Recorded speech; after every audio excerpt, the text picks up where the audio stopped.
Shalom saudara terkasih dalam Tuhan, pertama-tama saya mau ucapkan rest in peace kepada Paus Fransiskus. Kami turut berduka cita, bersimpati dan berbelasungkawa atas kepergian daripada Paus Fransiskus. Namun saudara, kita percaya bahwa tidak ada sesuatu yang terjadi tanpa seizin Tuhan, tanpa ada rencana Tuhan di balik itu semua. Dan saudara, kalau saudara bisa saksikan di nubuatan awal tahun dari YouTube Revival Fire City, kami sudah menyampaikan pesan Tuhan nubuatan bahwa di tahun 2025 akan terjadi pergantian pemerintahan di Vatikan, saudara. Pergantian kepemimpinan di Vatikan. Dan kita baru tahu di hari 21 April 2025 bertepatan satu hari setelah Passover atau hari kebangkitan Tuhan Yesus Kristus, Paus Fransiskus menghembuskan nafas terakhirnya. Dan ini menandakan bahwa pemerintahan Vatikan akan berganti dari old chapter to the new chapter. Dari chapter yang lama akan menjadi chapter yang baru. Lewat kematian dan wafatnya Paus Fransiskus, apa yang Tuhan mau pesankan buat setiap kita? Mari kita saksikan bersama-sama, ada 4 hal yang kita mau bahas hari ini. Apa yang akan terjadi ke depannya, apa yang mau Tuhan suarakan buat umatnya, apa yang Tuhan lagi sedang kerjakan di balik ini semua, saudara.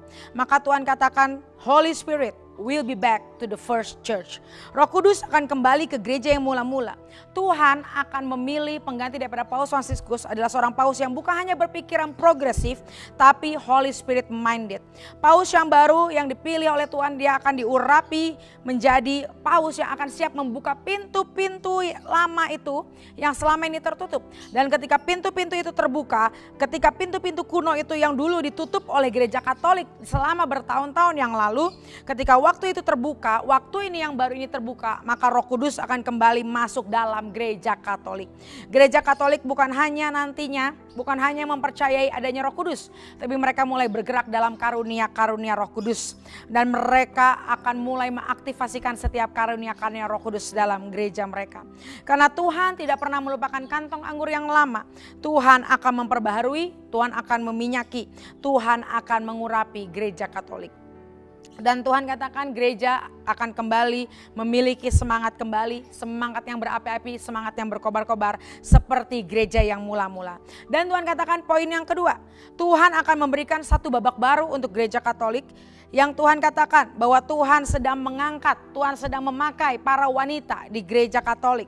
Tuhan katakan, Tuhan bangkitkan wanita-wanita yang ilahi. Tuhan bangkitkan seperti dulu ada Maria Magdalena, dulu ada Yohana, ada Lydia. Dan Tuhan katakan pelayanan-pelayanan wanita-wanita yang tadinya selama ini tersembunyi dalam gereja, Tuhan akan membangkitkan itu semua. God is rising up women's warrior in the Catholic Church, Tuhan katakan. Dan yang ketiga, Tuhan katakan akan terjadi Vatican's Reformation. Tuhan sedang membawa reformasi kepada Vatikan. Tuhan katakan light belong into darkness, light belong into darkness.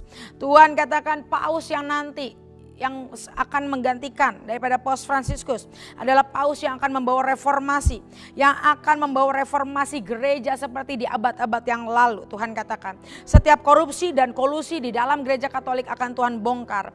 Tuhan akan pakai paus ini untuk meluruskan keuangan dalam gereja.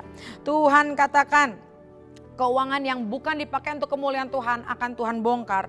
Yang keuangan yang tadinya disembunyikan di under table, Tuhan akan pakai paus yang baru ini untuk menyingkapkan segala sesuatu. Dan anggaran gereja akan benar-benar direformasi untuk kemuliaan Tuhan. Reformasi keuangan dan reformasi kekudusan akan ada di gereja Katolik. Paus yang baru nanti Tuhan katakan akan diurapi untuk berdiri dalam kebenaran dan dalam reformasi yang kudus. Dia akan progresif di dalam pelayanan, tapi dia konservatif di dalam Alkitabiah. Dia akan menjadi paus yang Alkitabiah walaupun dengan cara pandang yang progresif, tapi dia berakar di dalam firman Tuhan.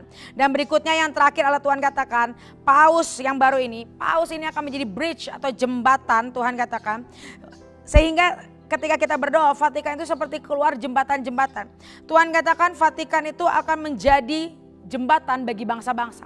Paus ini akan menjembatani Vatikan dengan bangsa-bangsa. Paus ini akan menjembatani berbagai ketidaksamaan paham. Perbedaan paham-paham di bangsa-bangsa akan dijembatani.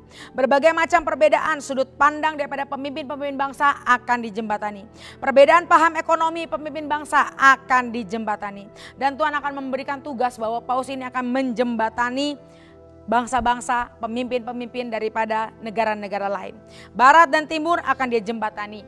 Timur tengah akan dia jembatani. Sesuatu yang sedang berlawanan satu dengan yang lain, against one another, akan dijembatani oleh paus yang baru ini.